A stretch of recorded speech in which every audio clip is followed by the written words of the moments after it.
Hey there, I'm Lee Ullman here with some big news from the National Young Farmers Coalition.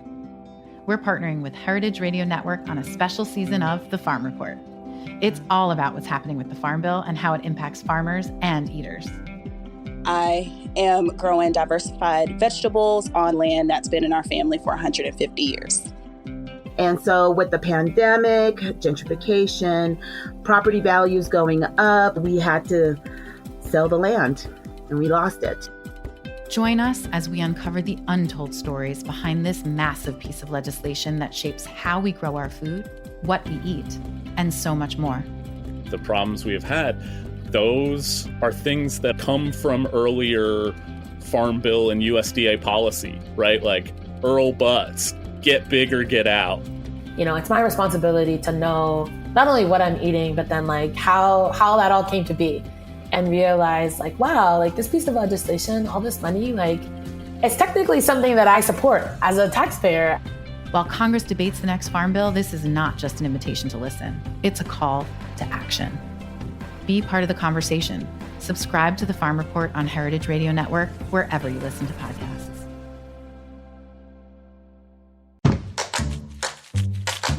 I'm one of HRN's interns, Nina Medvinskaya, with a preview of the next episode of Meat and Three, our weekly food news roundup.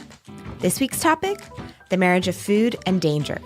Sometimes, danger lurks in the food that we eat. So instead of saying what is poisonous, I'd rather say what's not, because it's literally just the flesh and the fins. Food poisoning doesn't just threaten our bodies, but it endangers our environment as well. The emissions of JBS, combined with the other top 5 meat companies, exceed the annual emissions of Exxon, Shell, or BP. For more, tune into this week's Meat and Three on Heritage Radio Network, available wherever you listen to podcasts. Hello and welcome to Snacky Tunes. I am one half your host, Darren Bresnitz. Today we sit down with Zach and Marley of L'Amour Pizzeria. The pair met in New York, decamped for Charleston, South Carolina, where they built their own mobile pizza oven, and now they are in LA doing pop-ups for pizza lovers all over the city.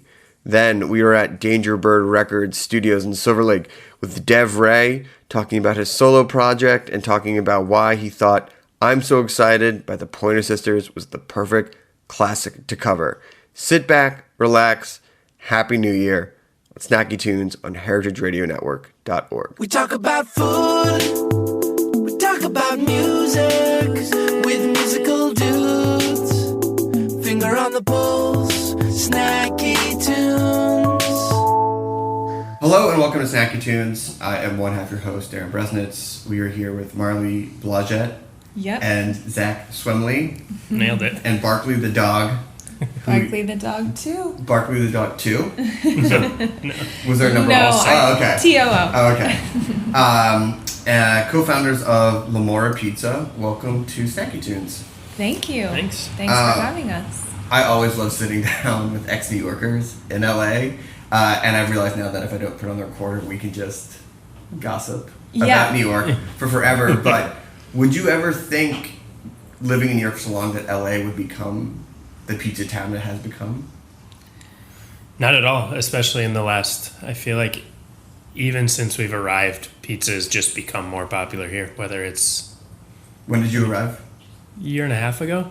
Yeah. It just seems like it's more talked about. Not that we specifically brought anything or anyone else wasn't already here. It seems like it's talked about now. We happened to move, I think, at the right time, and there's a little bit of a pizza wave going on. Ooh, a real crusty pizza wave. Well, before we talk about L'Amour Pizza and you coming out here, I want to go back a while bit.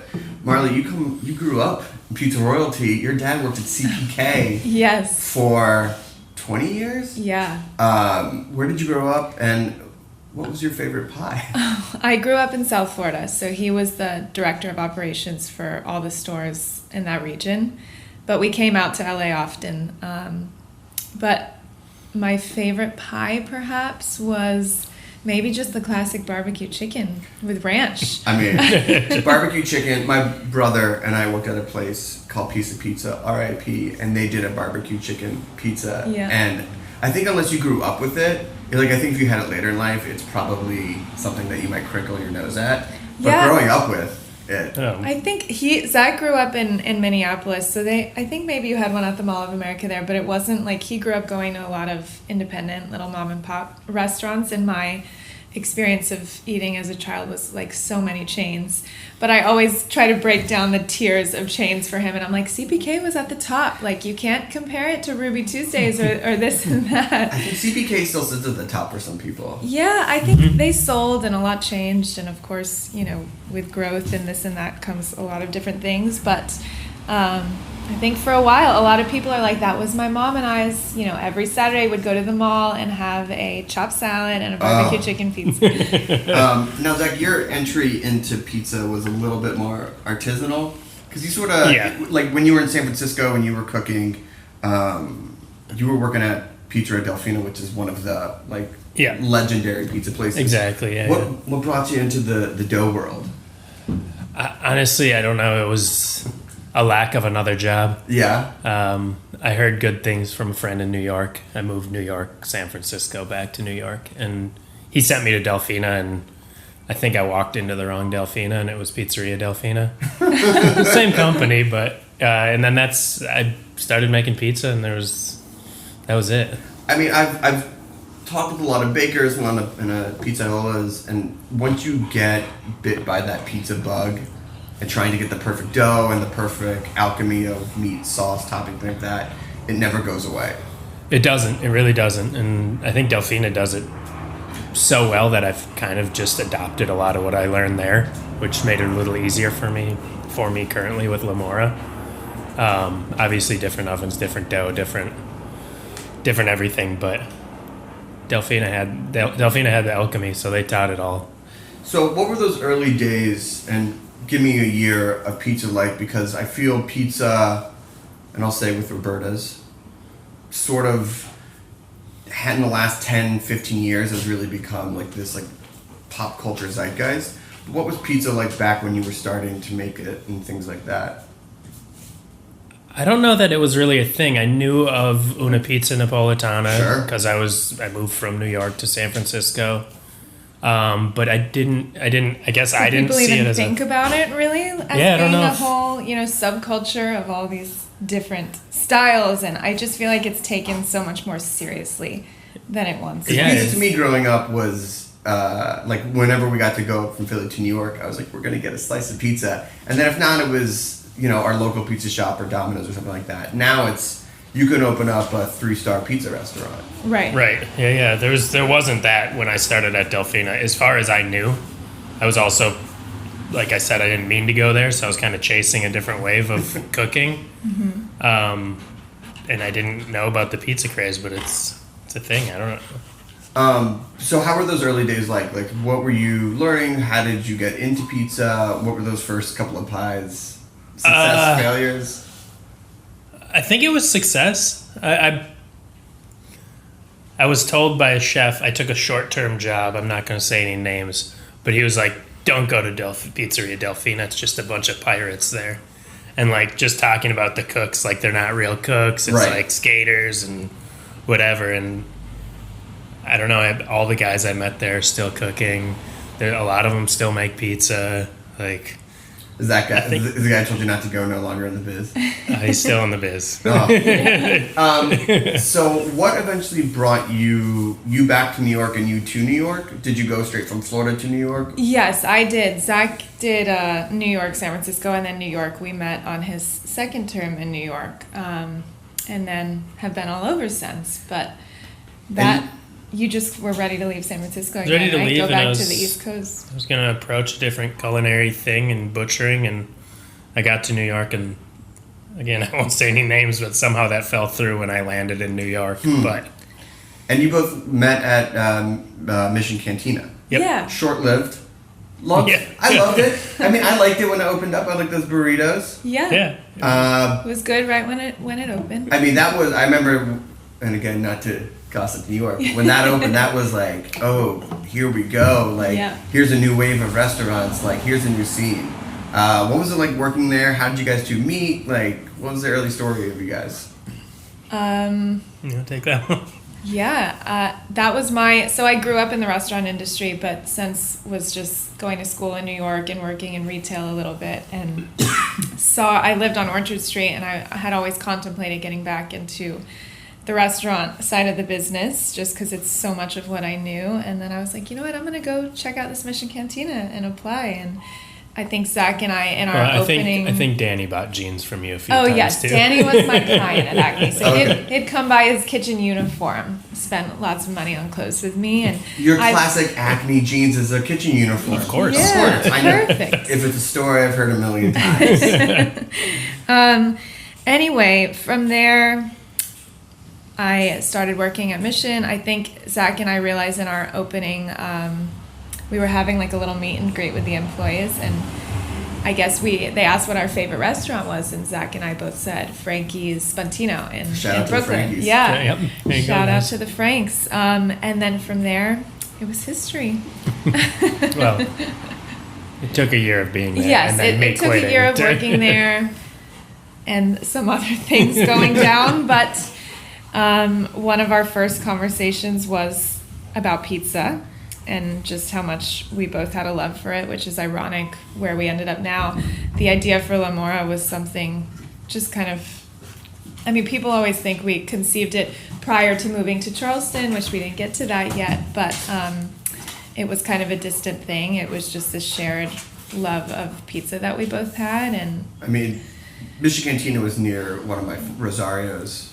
My favorite slices. On the corner there? Oh, yeah, but that's what I think of. They do the cheeseburger slice. They do the cheeseburger slice. They do some wild stuff. Sort of CPK-ish. Yeah, CPK had a cheeseburger pizza. Yeah.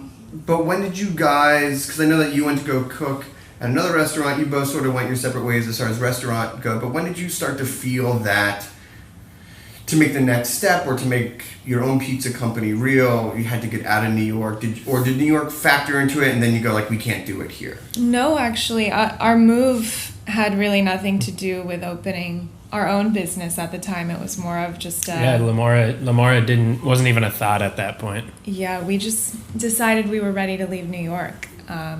It happens. Yeah. And when that bug gets in your brain of like, I got to get out of the city... You just gotta go. Yeah. Because I know people who have had that bug and then stayed for 3 or 4 years. Or for longer. That have been there 5 years saying it. So. But what drew you to Charleston? What brought you down south? We went to Italy for 2 months with no plan. We packed everything and drove it to the Midwest and put it in my mom's attic. And then we had nowhere to go when we got back from Italy. So it was we were like, maybe traveling will give us some clarity, because I think that's the biggest issue. Everybody knows they want to leave New York, and then they're like, where the hell do we go from here? Yeah, I mean, it was easy to have an anchor when I left in LA, but it's just like when you leave, you go, I want something but different. I don't want to go to like New York Light, if that makes sense. Yeah. Right. Well, and that's for us. We were like ruling out LA and San Francisco. Like we didn't want to go straight to another big city. Mm-hmm. So we were like, where do we find kind of this happy medium? Instead, we picked maybe one of the smallest cities in the country that we didn't run the population before we decided to make the move. But anyway, it was totally accidental. Zach had been there for a wine and food festival years prior. I'd been for a wedding weekend, and we just said, let's go. If we find a house or, if we get good vibes in 48 hours, we'll do it. We signed a lease on a 48-hour visit. They went, guys. Now, before we go to the break, I want to touch on Italy a little bit. Is that where your pizza plans sort of cemented? Because there's no better place to eat Neapolitan pizza than all over Italy. I think that this pizza plan was never even... Like, yes, we always talked about pizza. Am I giving too much credit to the pizza plan before the pizza plan happened? Like she said, we talked about pizza the first time we ever went out for drinks. So I think it was just like, Italy helped. I mean, we ran with Da Michele in boxes to our train because we weren't sure if pizza was a thing. in Italy. We knew we loved pizza then. Yeah, we ate at 5 pizza places in 2 days. But... still hadn't conceptualized, like maybe in the distant future, but never the plan for a mobile oven or never anything like that. Just a lot of eating and drinking. There's one of the best places in the world to do it. Well, we're going to take a quick break. We're going to talk about your move to Charleston, the opening of a pizza place in arguably not a pizza city, and then your eventual move to LA. We're here on Snacky Tunes on heritageradionetwork.org. Here's a song from the archives. We'll be right back.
Hello and welcome back to Snacky Tunes. I'm here with Zach and Marley of Lamora Pizza. So, leave New York, go to Italy, throw a dart on a map of Charleston, sign a lease, and you are in Charleston, obviously with a background in working in restaurants and things like that.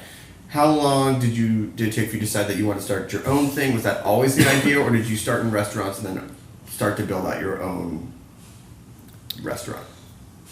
Kind of both. It was kind of like when we got there and started looking for jobs, we kind of realized maybe it was time to start figuring out what we wanted to do ourselves. Yeah. But we both also went and found jobs because you can't spend 2 months in Italy and then move to a different city and not have money. No. Yeah. Not have an income. And not when you have to put down first month, last month, security deposit. Yeah. Right. And it was a good way to kind of get introduced to, a city. We came from New York where you get to a point there where you can't go out to dinner without knowing someone that works there, running into someone, and we're in this new city. Like, okay, we have no idea. We didn't know anyone. So it was a good way to kind of get get ingratiated to the city. Exactly. What was the pizza scene like in Charleston? Non-existent. Yeah, truly non-existent when we first moved there. I mean, I can't even think of. I don't think we even ate pizza before we started cooking. I can't think of pizza anywhere. There. No. Yeah. So they had like a couple old haunts that if you asked people, maybe they would tell you about, but otherwise it was kind of a very lacking thing there, which also led to our decision to do that. I think more so we just kind of, shortly after getting there, we learned, I think, that this wasn't going to be a long-term destination for us, like somewhere we wanted to lay roots. Sure. So it became, like, how do we get the most out of this and enjoy it for a good year to 2 years and then be able to graduate from there? So when did the idea of Lamora Pizza, how did it get born? Because there's always the couple bottles of wine, like, oh, maybe we'll do this. But I don't know if we'd been drinking that night, but we were laying in bed. It was like right before, you like put your phone away. If you go on your phone in bed, I know a lot of couples rule that out nowadays, and roll over and are like, okay, good night. Zach was like, what if I just built an oven? Literally, that's how it came about. And I think I was like, what? And kind of gave him a weird look. It was kind of a no look. And rolled back over and went to bed. Yeah. But yeah, I think, let me know if I'm correct in saying this, but I think it was more of like, okay, Zach, he's in the city, he wants to start cooking pizza, and a lot of people do, and that's why, companies are coming out with all these electric ovens that get really hot to make pizza at home, because you want to start cooking, but you don't have the means, and so much about it is the oven. So Zach was just like, what if I just build an oven and I just start making pizza on it? I mean, how much experience did you have building a pizza oven? Zero. Yeah. How does one get, because you already had the experience of cooking and working in restaurants and, your knowledge of both fine dining pizza and CPK, which is also fine dining in its own right. But, that's different than building a pizza oven that's going to actually be safe, retain heat, be able to use day in, day out, things like that. How does one go about doing that? I think after that initial conversation, I told my dad the next day, and within a few days he had emailed me plans for pizza ovens and thoughts and ideas. Just feeding the fire. Yeah, feeding the fire. Are you a handyman in general? Yeah. I can build whatever, I guess. But I didn't. When I saw him build the oven, I was like, okay, we need a bookshelf.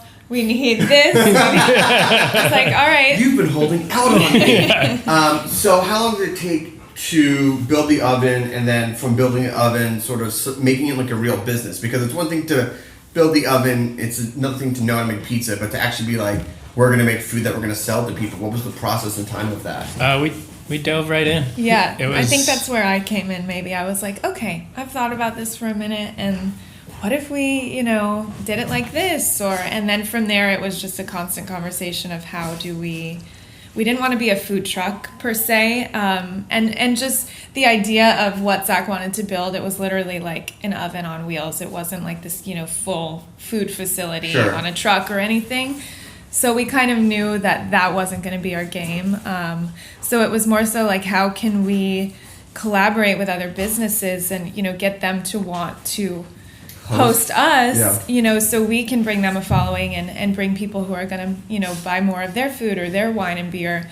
And then while we can still successfully sell our pizza and, without having a brick and mortar location. And that said, we dove right in. We went full time into Lamora as soon as it was built. Really? Yeah, so we both quit the jobs, everything, all in. I was already done I already quit to finish building it. Yeah. So I think we knew we were just gonna go for it. Yeah, I think I worked for a little bit. I was working at the Ordinary there, and everybody was so sick of hearing me. They're all like, what does your boyfriend do again? Remind me. I'm like, oh, he's at home building a pizza. Hangs out with the dog and builds Hanging out with the pizza. They thought we were completely insane. And so what was that first event like? How did you get the word out? Did people come?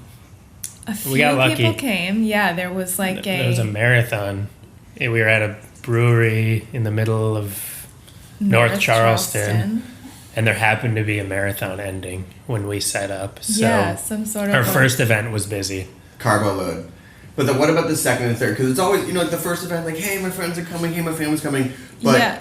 What was that? Oh, we had no friends or family, so that wasn't even an option. But what was that sort of slow, steady journey to it becoming, I don't want to say a real thing, but being like, oh, like this is actually going to work? Yeah. I mean, it was finding our identity for sure. There was like breweries. We were doing anything we could because we didn't have other jobs. Right. Where breweries and things like that weren't things we wanted to do. Initially, we never thought like, oh, we're gonna do pop or go to breweries and be a food truck. But sure. It's a natural thing. A lot of breweries don't have food. They don't have full kitchens, and people are drinking and hungry. So, we had the opportunity to get into a couple of places with that. And then we learned from there. We're like, maybe this isn't our clientele entirely. So there was a couple we kept in our repertoire, but honestly, we were just really greeted with open arms from the entire Charleston market. Like, I think that people were very eager to have pizza and have people doing something a little bit different and have good pizza. To have good pizza, yeah. Maybe it wasn't good on day 1 and 2, but remember that moment when you had first real pizza? Yeah. And you go, what? What have I been doing my whole life? I've been eating pizza, but like you're like, oh, I didn't know that pizza could be this. Yeah, my experience was Little Frankie's. That was like my first time having proper wood-fired pizza. Yeah. And so knowing that Charleston was not going to be where the roots were going to go deep down, when did you start looking to move, and how did you, since you had a mobile business, decide what city to go to? Because by this time, it's 2016, 2017, like pizza has now become what pizza is, which is a lot of people just have artisanal Neapolitan pizza places. How did you pick the market? What did you think that you wanted? I think that in leaving Charleston, we were just kind of like, to be honest, we were thinking more about ourselves and our own happiness than our business to begin with, just because the beauty of pizza is that it can go anywhere. And I think we've just always had a lot of faith in what we're doing and the restaurant we hope to open someday. And I think we actually said to each other, we're like, I think confidently, this concept that we want to do would be okay in most cities. So where do we want to live? Right. So we started with that. And then I think we did a trip. We did Austin, San Francisco, and LA. Yeah.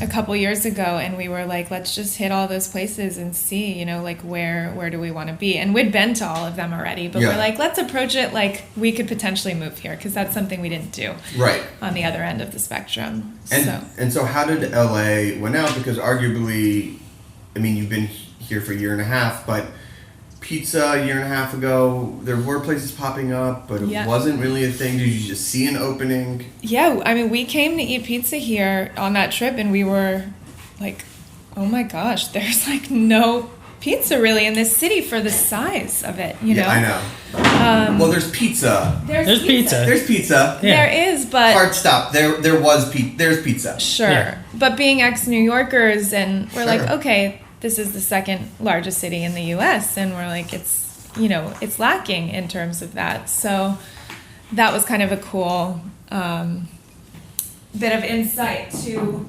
what we could bring potentially to the market here. And since we've arrived, like we talked about, I think that's really changing. Yeah, the pizza scene has really changed, but how did you guys, when you get here, again, not being from here, I assume you had some friends here, something like that. Yeah. How did you start to spread the word? Because, the saturation point of just any new restaurant here is crazy. It took a while. We didn't do our first event for maybe 5 months of living here, and really weren't sure how we were gonna do pop-ups in LA. It was easy in Charleston. You didn't drive as far. You weren't on the 101 or the 405 pulling an oven. Sorry, Barkley wants to be in the interview really bad right now. But it's just to get any sort of one to write or to even pay attention to you, things like that. I mean, did you at some point? How did you set up that first event? How did you start talking, getting people to talk about the pizza? We've kind of always taken the organic route, and it's still the way we're going now, I mean, initially that was birthed out of just being a 2-person mobile business and not having the financial means to hire a PR company. And now I think we've just kind of decided we want to do it the old-fashioned way, and that's kind of how we started here. And it's all grown word of mouth and from people eating our food and talking about it and hopefully telling a friend or, I think the biggest compliment I always say is when someone returns and has like their sister or their brother or their mom or their family, and I'm like, you found something you love and you want to share it with someone you love. And it sounds cheesy, but that's the old-fashioned way of, making a restaurant survive. So we're trying, earnestly. And so you're doing a couple pop-ups a week, and it's full-time for you as well. Are you doing it Salazar? Are you doing it Hail Mary? But what are what would you see in the next year, 2 years of what you would like to see Lamore Pizza become? Well, would like to have a roof over our heads. Yeah. Does at some point the mobile pop-up brick oven thing, I don't want to say it gets old because it gets old. Totally. It's old. Yeah. You want to be able to shut the door one night and then come back and shut the door and not have to start over from scratch every day. Totally. Yeah. And we want to have a dishwasher that we will pay very well and love and adore, but we don't want to come home with our dishes, at midnight every single night. So we can't wait for that. Yeah, that list could go on. There's a lot of things we want in a restaurant. Zach picks up his orders all over the city. We're transferring. You'd rather have the deliveries come to you. I'd love to have a delivery. Exactly. I'd love to have someone make dough with me. So is it still just a 2-person operation? We have some regular employees that we've been able to retain, but again, being mobile and, 1 month we can have 20 events, 1 month we could have 5. So with that said, it's hard to retain regular employees. But we've had some faithful people that enjoy sticking around and helping us out, and we've been able to make that work as well. But for the majority of things, it's just Zach and I. Awesome. Well, before we go, one last question. Now that LA has so many pizza places you included as ex-New Yorkers, where are you on the LA New York pizza? I don't want to say rivalry, but has LA caught up? Where is LA? Can New York see it in its rear view as far as the pizza city? No, I don't think. I don't think New York can be replaced for that. Yeah. LA is trying. And we're trying to help, but I don't think New York can be replaced. I don't think that LA will ever get to that point. No, they need 100 years. Yeah, it's New York and taco trucks. It's never going to be a destination for that. No. Although I hope people travel to eat our pizza. And I'm sure they will. So if people want to come and find your pizza, where can they go? How can they find you? Social media, our website. We try to keep a calendar live. You can call us. You can email us. Marley's phone number's on the website. Oh, thanks. But truly it is. Occasionally I'll get a call and someone's just like, hey, are you guys cooking tonight? And I'm like, no, sorry, we're with the dog at home. With the dog. But, social media, us online. Instagram, Awesome. We try to keep it up to date. So much. Thank you, Barkley, for hanging out as well. Yep. We have a live performance after this next musical break here on Snacky Tunes on heritageradionetwork.org.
rush that I feel,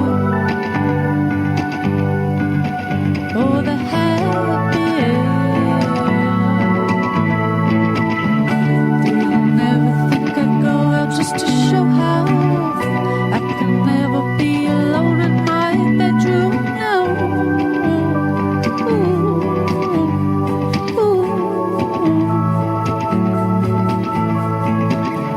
Didn't never think I'd go out just to show how I can never be alone in my bedroom now.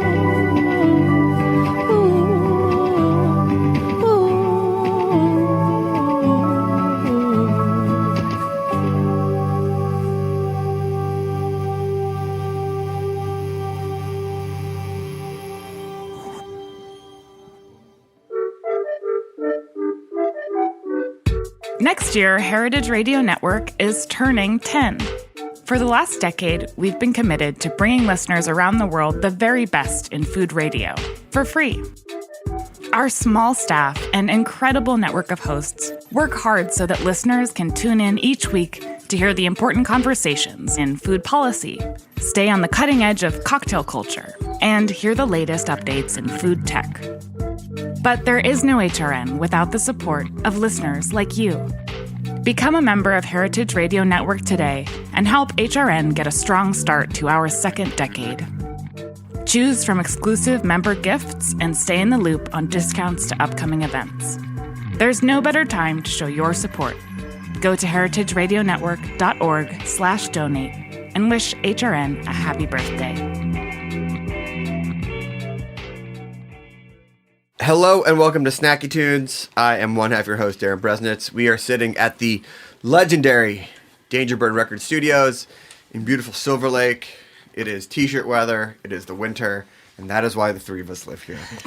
We want to welcome to the show Dev Ray and his buddy Joel. Welcome to Snacky Tunes. Thank you. Dev, you were born and bred in California, so you've had the right idea from birth of where to live. Oh, yeah. How have you grown up here? How have you found the state being here from birth to now has inspired you, your music, your creative process? That's a good question. Big guns. Right at the start. Actually, to be honest, for a long time, I wanted to live in New York. Yeah. I'm actually probably growing up, I listened to a lot of more music from New York than California. Who'd you listen to? Who's your influence growing up? Early mid-2000s scene, Jonathan Fire Eater, Walkman. Like the Walkman. There's some of those other bands. Yeah. Kind of going Strokes, blanks. Interpol. Interpol. Did you read Meet Me in the Bathroom? No. You would like that because it's all about that scene. Also, a lot of the Chicago scene, like the Chicago 90s, like the post-rock stuff, like Scene Cake, Tortoise. Joan of Arc. Not them as much. My friend Martin likes them, though. Yeah. And Captain Jazz? No, I haven't heard them either. Ooh. Yeah, it was just like Tortoise, Scene Cake, Wilco, Gastroil Soul, and that was about it. Like Jim O'Rourke, that little crew. You can hear a lot of that type of music influence your music. What do you love about it? What do you pull from it? I guess a lot of the experimental song structure, some of the jazz stuff. Not that my music really has a lot of jazz in it, but I don't know, that kind of cold weather. Opposite. Yeah, exactly. But also UK bands like Stereolab. But I still now I feel like everything, I almost wanted to move for a while, I want to move to New York, I want to go to London or something. But now I feel like everything, I feel like I'm here now at the right place. I feel like if I was to move away now, it just wouldn't make sense. Because everything is happening right now here. LA, creatively right now, is one of the best places to be in the world. Yeah. And it's funny, as a lifelong East Coaster, so I moved here, to have fantasies about cold weather is really funny. Because having experienced it, that music definitely helps because you're I'll do anything to distract from my wet feet. But you still use some of that stuff because you do a lot of bedroom writing. You do a sort of a lo-fi approach. What do you like about that minimal setup, at least in starting your songs and getting everything ready?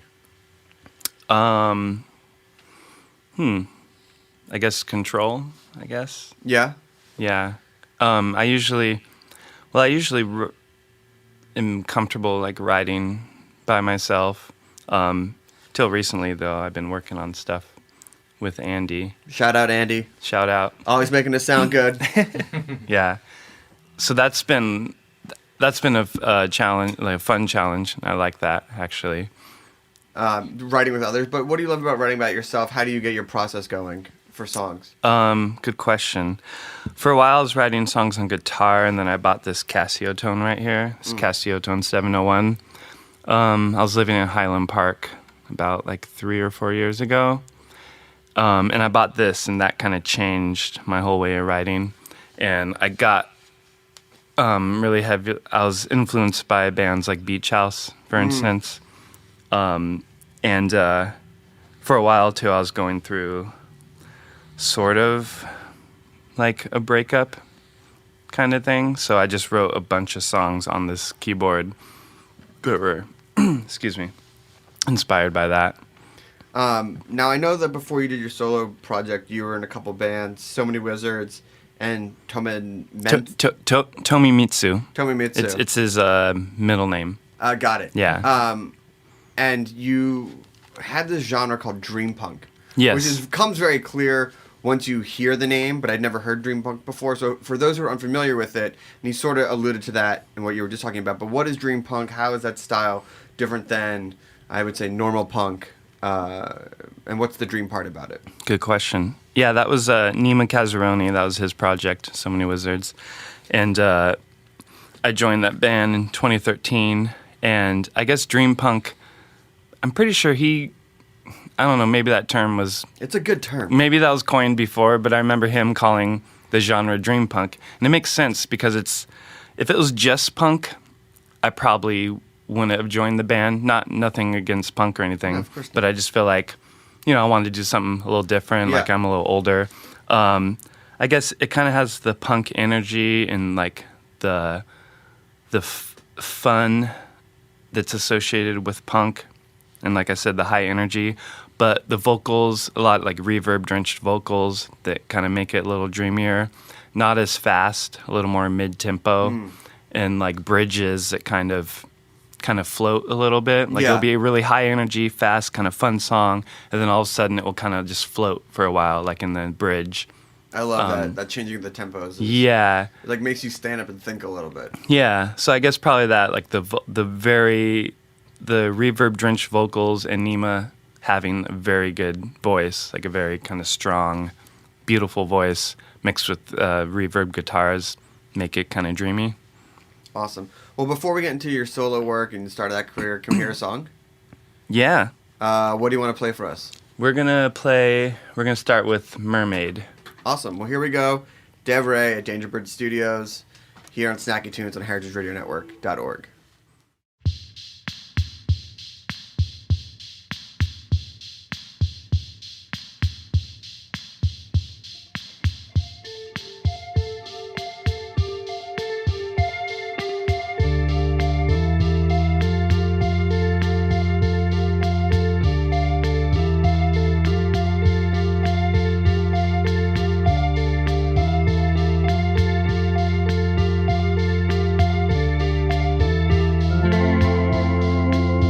Wish I could beam you up.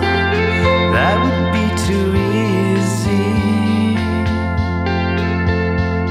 Too easy. So I would drive for miles in the morning. The morning. I turn my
Yay! Mermaids.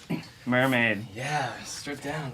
Stripped down. Stripped down mermaid. Yes. Stripped down mermaid. That was very. In the middle of the song, I stopped the drum machine, started it. By the way, that was a lot. That was very hard to do. Smooth. So seamless. Singing, keys, drum machine. So, what made the decision, or was there a moment when you decided to get out of the bands and go solo? What was that moment like? Mm-hmm. What's the process like, and what's that conversation like with your fellow bandmates? That's another good question. Yeah, I mean, I've been playing in bands since like my early 20s. I played drums in a band when I lived out in the desert. Did you like that? I know guys who started who play on the drums and then are also front guys. Love playing on the drums. Oh yeah, I love drums. They're actually probably the funnest to play. Most fun.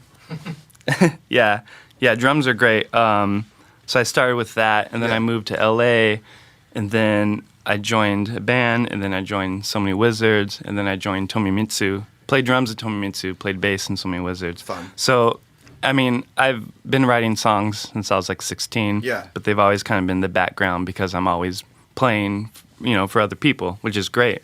And you would never say, "Hey guys, I got a song," or would you defer to the person who started the band? Usually, I was cool just playing. Just playing the instruments. I mean, I don't know how the politics work. I don't know how long you have to be in a band before you're like, I got a song, and then they're just like, cool, George and Ringo.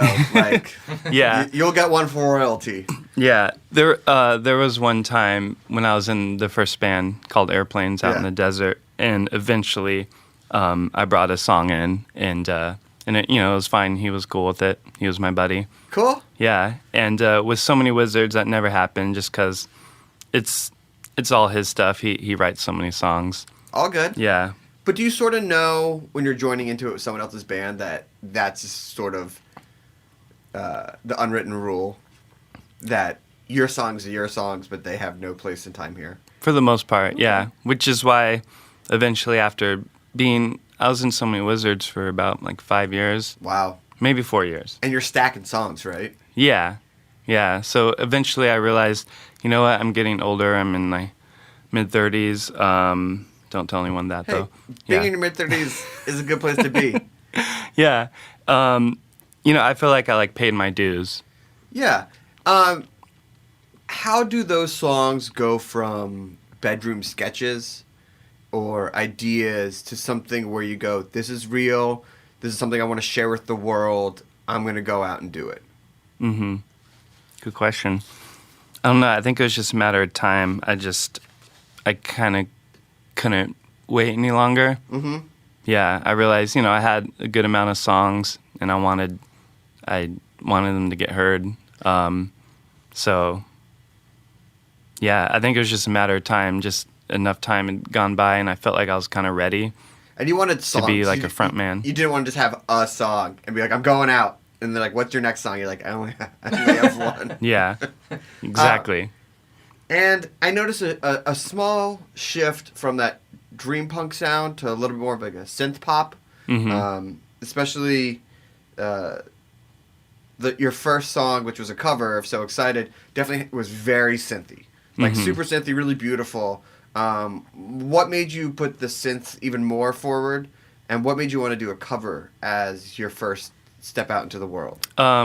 We usually, it was kind of like the last thing that I thought I would do because I write songs, and I have plenty of songs. Years of songs, yeah. Yeah, years of songs. I feel only the last few years are actually the good songs, though. Yeah, but you got to write those first few years exactly to clear out all that stuff. That's what people don't understand. You got to clear out all those ideas. You got to work stuff and be like, ooh, there was something I liked, and I'm just going to take that one little bit and move it. Yeah. I mean, honestly, I feel like I'm kind of a late bloomer, too. All good? Yeah. But anyways, so excited. Yeah. So I was working at a deli, and Gelson's, actually. And shout out. I would, yeah, exactly. Great deli. Another shout out. Really good sandwiches. Oh, really good. Really good. And good salads. I made really good sandwiches. But I would come into work, and I would always sing songs, and that was one of them I would sing. And for some reason, I would always sing it slowed down. I'm so excited, almost kind of like just to be funny, but then I got this keyboard, this Casio tone, and I started playing the chords on it, And then I realized, actually, this is a really good chord progression and like a really good song. There's a reason why it was at the top of the charts. And I wanted to play it slow and like not as a joke or not like to be ironic, but actually really do it. So I sat down and played it, and I realized, wow, this sounds like a completely different song. And I was working with a buddy at the time I was doing music with who played guitar, and I was surprised he really liked it, so we recorded it. And I don't know, it kind of just felt like the strongest song I had at the time. Made it your own, right? Yeah, exactly. Can we hear it? Yeah. All right. It's our next song. How'd that happen? Look at that. You were there, I was here, now we're here together.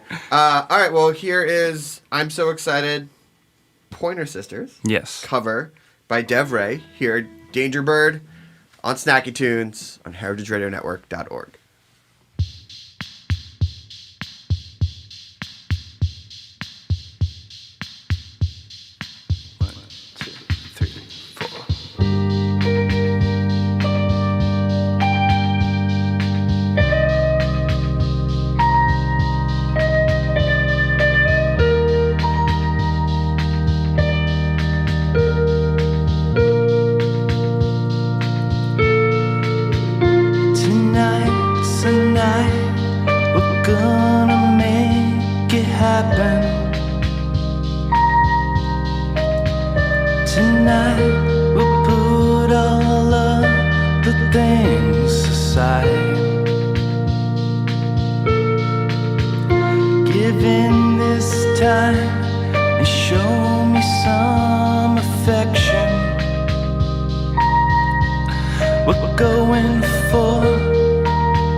Nice.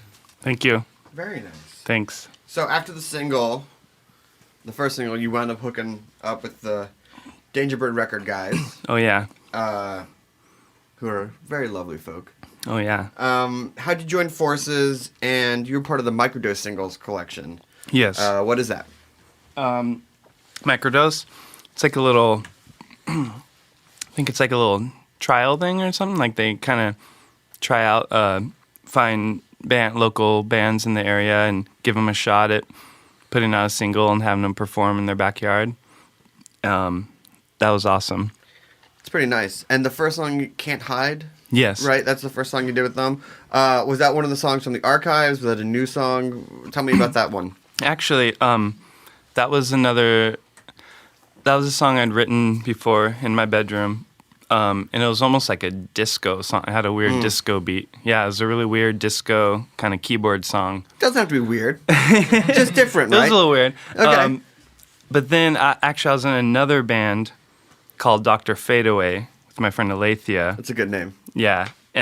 Dream Pop, not Dream Punk. Okay. Dream Pop. Right. She wrote all the songs and played keyboard. And I had this song, and we had an idea to bring it into that band, and we kind of changed it a little bit. The drummer, Sal, had an idea to change the drum beat. Speaking of, Sal plays drums with me now. Joel plays guitar. Joel is in Devray Band all the time, and our buddy Alec. But today we're stripped down, just so Little everyone duo. knows. Sunday duo. Sunday duo, yeah. I'm down. Yeah. Jazz It's yeah. It's when are easy. those mimosas coming by, Andy? Yeah. I believe we ordered a pitcher. It's easy for Joel and I to get together. We could just, practice real quick. But so you had an iteration of that song. Yeah, exactly. Yeah, so we had a version of that song already, but then Alethea actually moved to Detroit, so that band kind of fizzled out, unfortunately. As one does. Yeah. So then I took the song and recorded it with Sal, actually, with my drummer, and he helped me produce it. So that was kind of like my most produced song I had, and then I had a couple other ones, and I ran into Aaron from Dangerbird. Hi, Aaron. Yeah.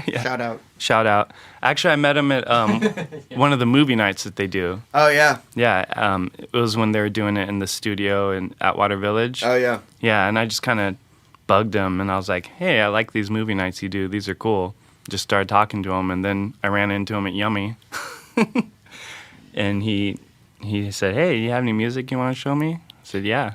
Little known fact that the best way to get a Dangerbird record deal is to work at Yummy. Pretty much. And stock grocers. Yeah. You're like, can I help you with something? Yeah. And here's a tape. Now there's going to be like a line of people like filling out applications. Classic LA story. Classic LA story. So now that you have this single out and you have another single out, you're doing your own project. What's the road in front of you? What do you see as doing for solo work as a late bloomer, but with the future wide open? Yeah. Finishing 2 songs with Andy over there. Another shout out. Hey, Andy. So many shout outs. Yeah. Andy. Almost done with those. Awesome. Yeah.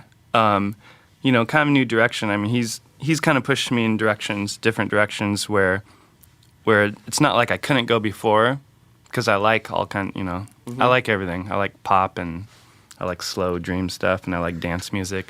But anyways, so we're almost done with those, and then kind of, get those out and play more shows. I think I played like a few shows in a row, like 4 or 5 in a row after the Dangerbird, after the Microdose thing. And then I took a break to record, so I think January 11th we're going to play at the Hi-Hat.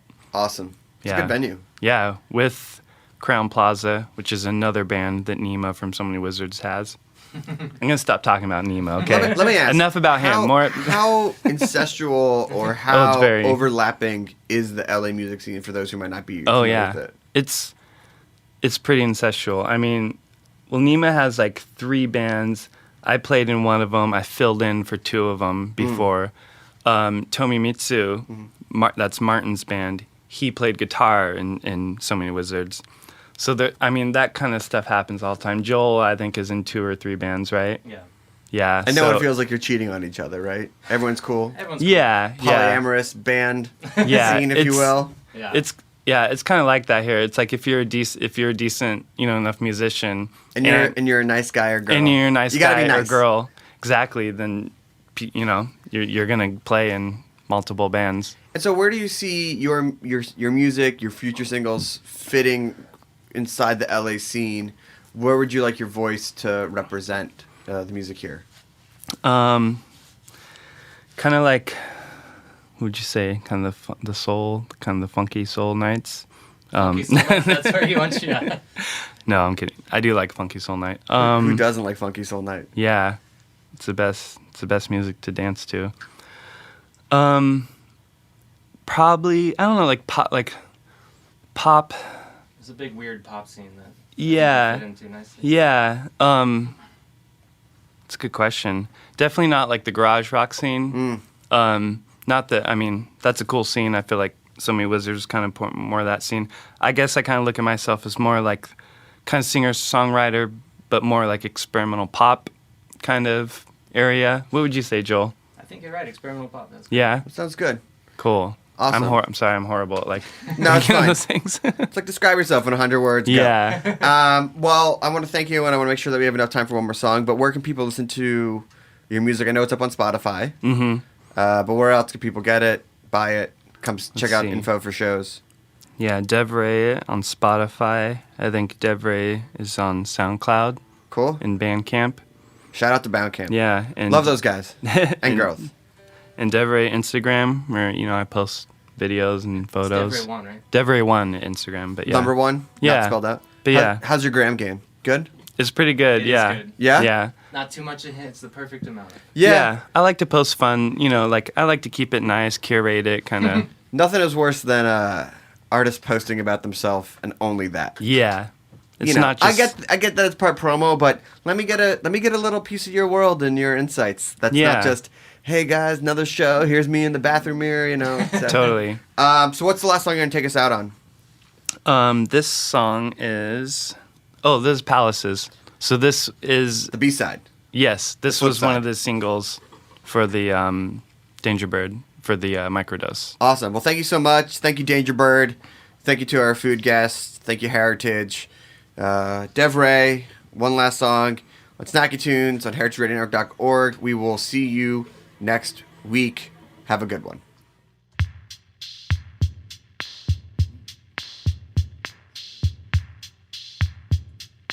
One, two, three, four. Palaces are falling, tumbling down, falling down. The palaces are falling all around you. The palaces are falling, tumbling down, tumbling down. The palaces are falling all around you. The wind blows by, the wind blows by.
about food, we talk about music with musical dudes. Finger on the pulse, snacky tunes. Thanks for listening to Heritage Radio Network, food radio supported by you. For our freshest content and to hear about exclusive events, subscribe to our newsletter. Enter your email at the bottom of our website, heritageradionetwork.org. Connect with us on Facebook, Instagram, and Twitter at heritage_radio. Heritage Radio Network is a nonprofit organization driving conversations to make the world a better, fairer, more delicious place. And we couldn't do it without support from listeners like you. Want to be a part of the food world's most innovative community? Rate the shows you like, tell your friends, and please join our community by becoming a member. Just click on the beating heart at the top right of our homepage. Thanks for listening.